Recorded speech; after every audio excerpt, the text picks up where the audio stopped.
Since having my motor for a few years ago now rebuilt, it's always had a bit of high crankcase pressure from the normal 1300, which is understandable with the high compression heads on it, and it being newly built as well can cause a bit more higher crankcase pressure.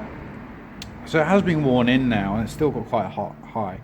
Symptoms which indicate it has got higher than normal is if you've got a bit of behind the main seal, oil seal, I believe it's called, or the crankcase seal behind here, behind the pulley,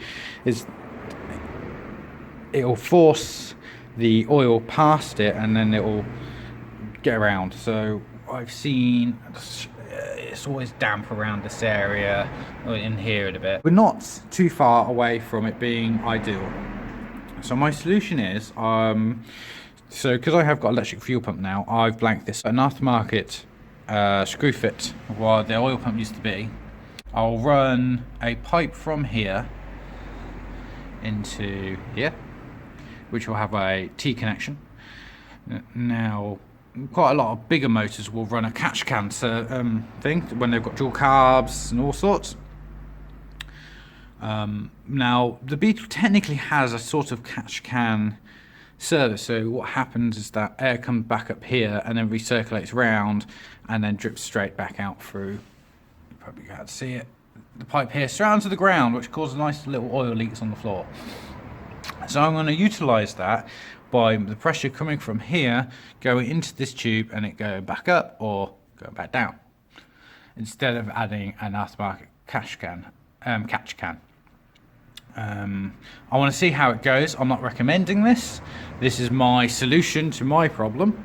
I'll see how it goes. My crankcase pressure has got better, in my opinion, since I put the oil bath back on, because I used to run a pan filter and it didn't use the vacuum. I blanked the vacuum off. So since adding all that back in, it has improved. Still not quite there. I want to add this back in and go from there. These are the components I'm going to be using. So this is an 8mm tube here. This part is from machine 7, so I'm going to have to drill the bottom of this. If I can take this off on camera.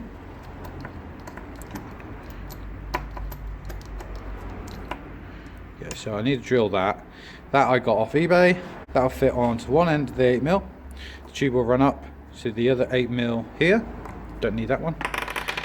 Bought that as just in case. That'll run at 8mm, and then the bigger pipe, what feeds the oil bath and the oil filler neck, will be connected on either end of this.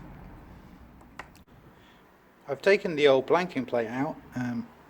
You can see residue on that, the old gasket stuff. Looks like it wasn't sealing very well. What I'm going to do is probably cut to this size. Also had a hole there which didn't help, to this size and one that size, and just hopefully clamps it down a bit. I think what's probably happening is that it's clamping here, as you can probably see from the lightness, and it's not clamping very well around here. So hopefully having another one of these will increase the seal a bit more. You can see around here as well. It's all shiny around there and there. So I'm going to cut a new one of these, see how it goes. Drilled my hole. It's not centre, but I am happy with that. It's fine. Should relieve enough pressure, hopefully.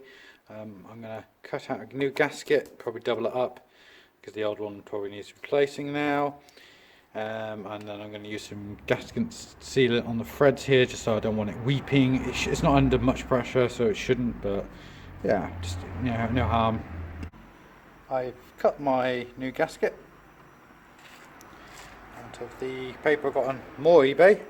I lined it up with the holes I'm going to be cutting, so it fits quite nicely. I will use the original gasket not as a seal but as a padding, wherever I put it. Oh, it's this one here, and put that on top to push down further, because it's quite a thick gasket.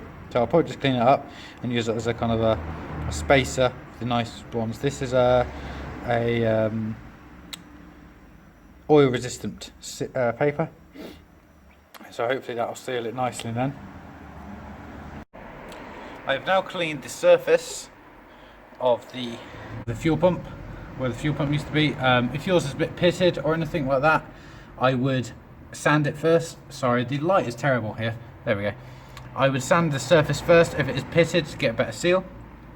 So now I'm going to apply my gaskets on there, pop that on top, and screw it down. Put some copper grease on the where it is these parts.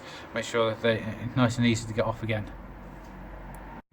Hopefully the lighting's a bit better. I've put the screws on now. Got my 4 washers on here, nice and clamped up. There's a bit of seepage there from the old seal, so I've clamped it down now. I've got a spring washer and a couple of washers in each because the threads on these are really long and I hate undoing them. So I've put a few extra washers on. Next thing is to put a screw in with the gasket, and before I put the gasket on and screw it in, well, I'm going to screw it in and then judge my hose going up here and see how it goes.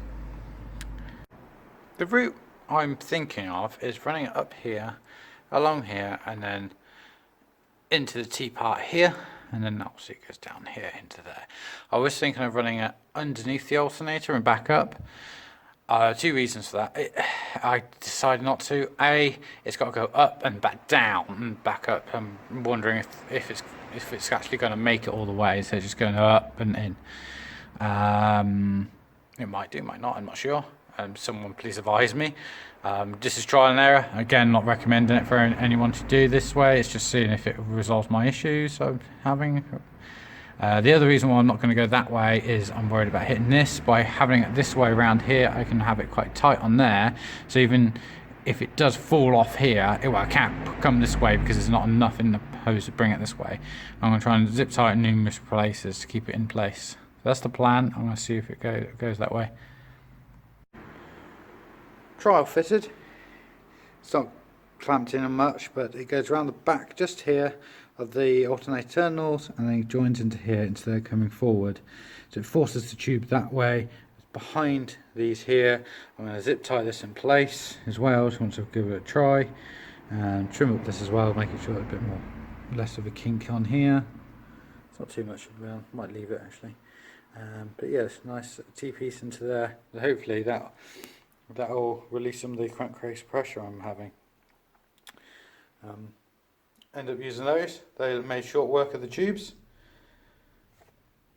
See how it goes. Alright, so I've tightened up all this now. Thread it through the back here, behind the terminals and up into the T-piece here.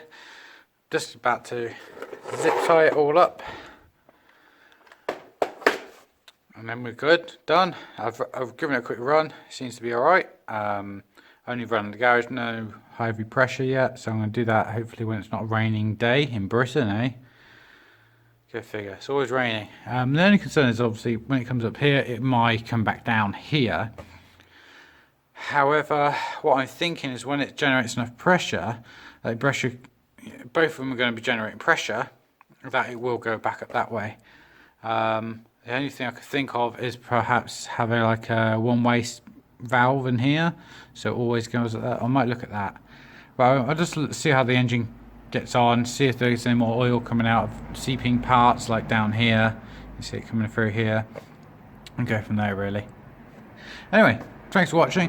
Please advise me if anything anything I've done wrong or you feel like I should change.